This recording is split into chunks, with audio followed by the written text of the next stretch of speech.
Hello students, welcome to the world of digital teaching. I'm Amrit Veer and I'll be taking up class 12th English, the chapter we started in the previous two videos, that is Deep Water, from your book Flamingo, written by William Douglas. So we'll continue reading where we left in the second video. I'm sure you have your textbooks in front of you. So we left here last paragraph on page number 5, Deep Water, from your book Flamingo. So let's continue. It seemed a long way down. Those 9 feet were more like 90. And before I touched bottom, my lungs were ready to burst. But when my feet hit bottom, I summoned all my strength and made what I thought was a great spring upwards. I imagined I would bob to the surface like a cork. Instead, I came up slowly. Now let's try to analyze this paragraph. First of all, when he shares his feelings that it seemed a long way down and those 9 feet, they were more like 90. See, it's a psychological fact. When you are waiting for someone, 15 minutes would seem as if it's been ages that you have been waiting for that person.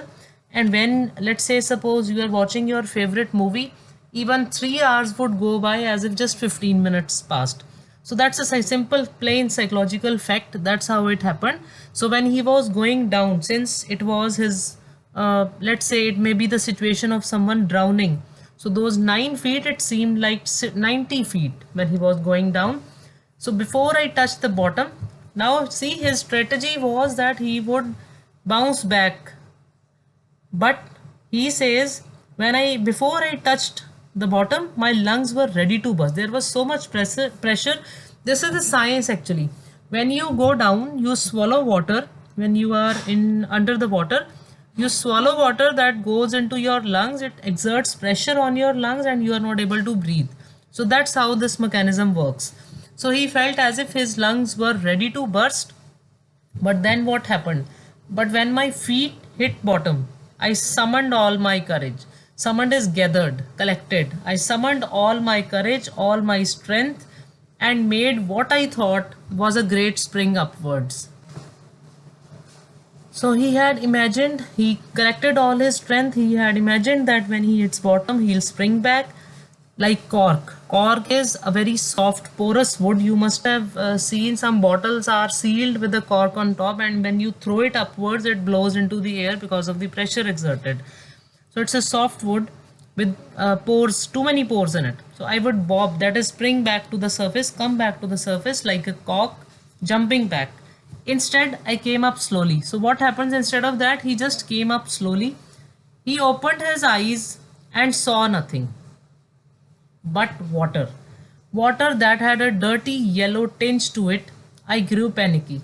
I reached up as if to grab a rope and my hands clutched only at water. I was suffocating. I tried to yell, but no sound came out. So we must try to analyze the words also here as well as the meaning. So the author says that when he opened his eyes, all he could see around him was the dirty tinge. Tinge means color. The dirty yellowish color of the water, and he grew panicky. He didn't know what to do.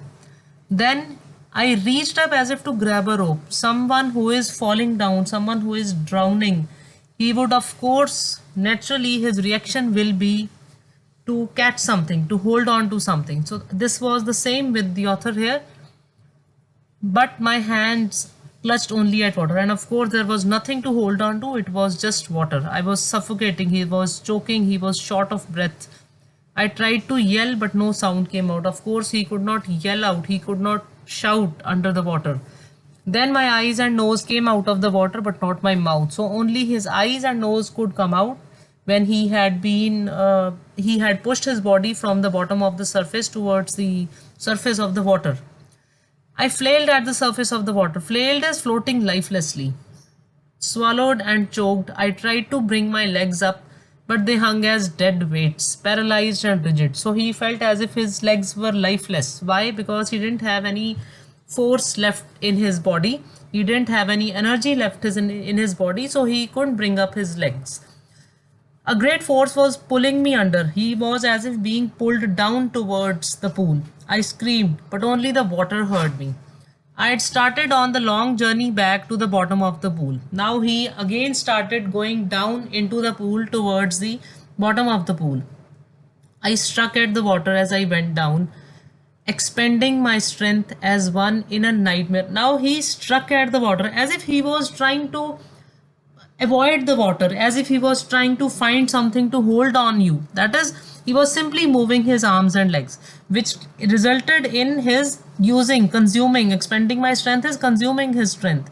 As one in a nightmare fights an irresistible force. Nightmare is, of course, a bad dream, a scary dream. When in your nightmare you try to fight an irresistible force, something which you cannot escape. Just like that, he was trying to fight with the water with which he was surrounded from all sides. I'd lost all my breath. My lungs ached. Ached is pained. My head throbbed. Throbbed is the beating feeling. Again, symbolic of the pain, discomfort, uneasiness. I was getting dizzy, a sort of fainting kind of feeling. But I remembered the strategy. Now, this is where the author is acting in a different manner, where a normal human being would have given up. He still doesn't give up. He says, I still remembered the strategy. I would spring from the bottom of the pool and come like a cork to the surface.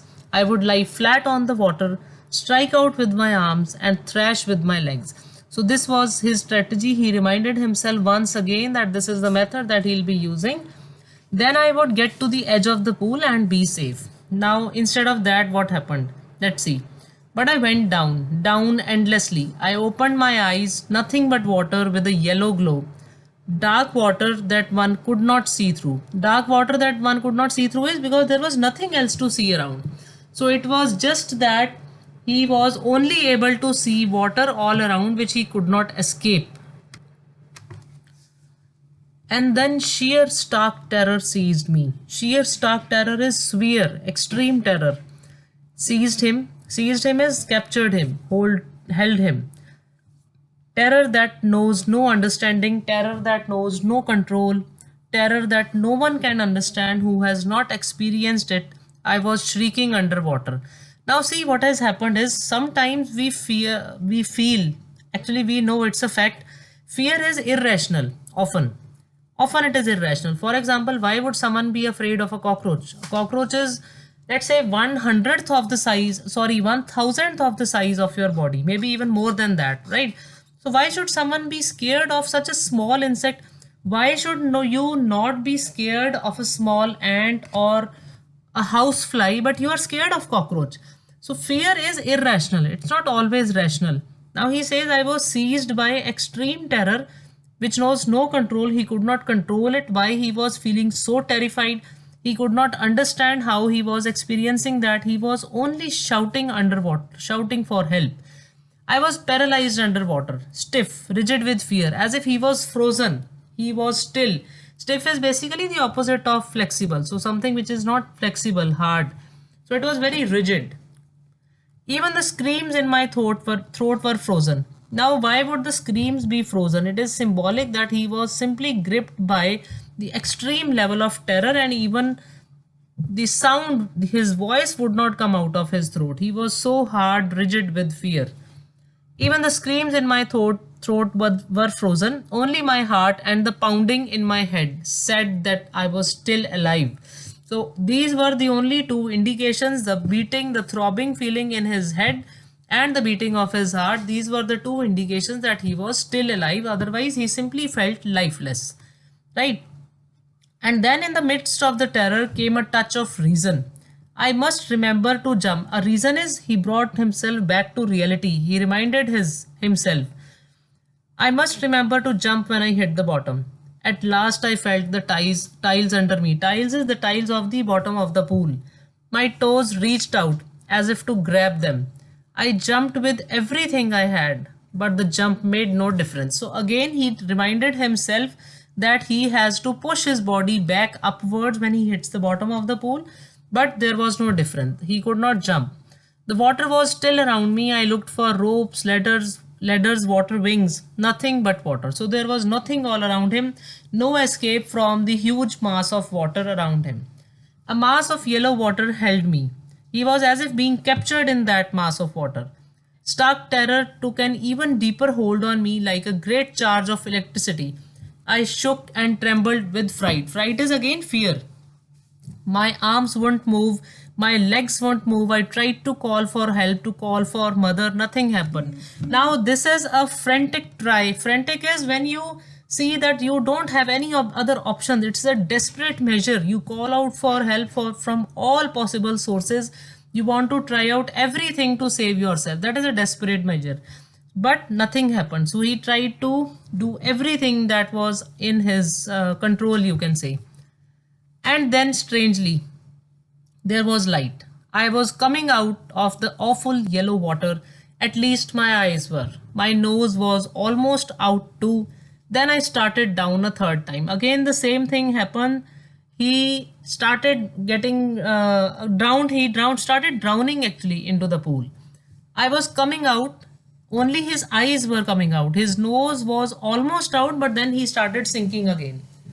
I sucked for air and got water. So he could not, you can say, breathe in air. It was only water that entered.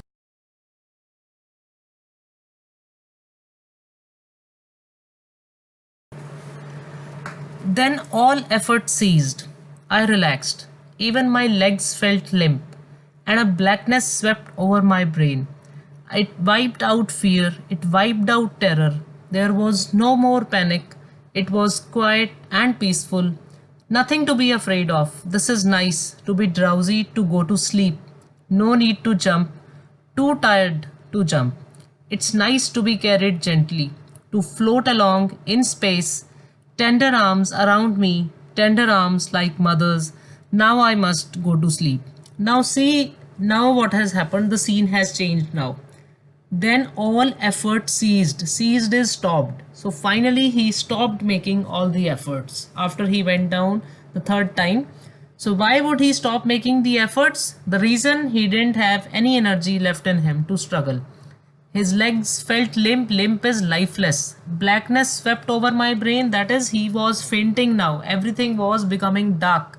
It wiped out fear. And when, see, fear would be wiped out when you are actually going into sleep mode. So when you are asleep, you won't feel the fear. Simple. It wiped out the terror. It was removed. Fear was removed. There was no more panic. It was all quiet and peaceful. Why? Because he was going into that phase of sleep. That is, he was fainting. That's what is meant here. He was fainting. So he had nothing to be afraid of. So he just liked that feeling of being sleepy, the faint kind of feeling. So he didn't have to make any struggle. He was too tired to make any effort. And he says that it was just nice to be carried after a huge struggle, after the huge effort that he has put in to keep himself alive. Now he says that it's very, you can say, relaxing or pleasant to be simply carried along, with especially the tenderness that his mother would hold him in his arms, right? So I must go to sleep, he says. I crossed to oblivion. Oblivion is forgetfulness, the state of forgetfulness, because he was forgetting everything, going into that state of sleep and fainting. And the curtain of life fell. Curtain of life fell. It was as if he was as good as dead. The next I remember, I was lying on my stomach beside the pool, vomiting. Vomiting is vomiting out water. The chap that threw me in was saying, but I was only fooling. Fooling here means kidding. So that boy, he simply gives an excuse that I was just kidding. Someone said, the kid nearly died. Be alright now. Let's carry him to the locker room. So now they are trying to make efforts to revive him, to bring him back to life. The person, the boy who had committed this crime, rather, we should say, who had thrown him into the pool, he was just simply trying to brush it away, saying that I was just fooling, I was just kidding. It was only a game for him. Several hours later, I walked home. I was weak and trembling. He was still weak after that shock, no strength left in his body. I shook and cried when I lay on my bed, so he was too terrified after having that kind of experience. He couldn't even eat properly that night. For days, a haunting fear was in my heart. Haunting fear, something which does not let you rest, which does not let you stay comfortable, relaxed. The slightest exertion upset me. Exertion is effort, the effort that you make. making me wobbly. Wobbly is shaky when your knees are not able to stay stable, and sick to my stomach. So he was having a very sick kind of feeling in his stomach. I never went back to the pool. I feared water. I avoided it whenever I could. So he was simply starting to avoid the water now since he was too scared of it.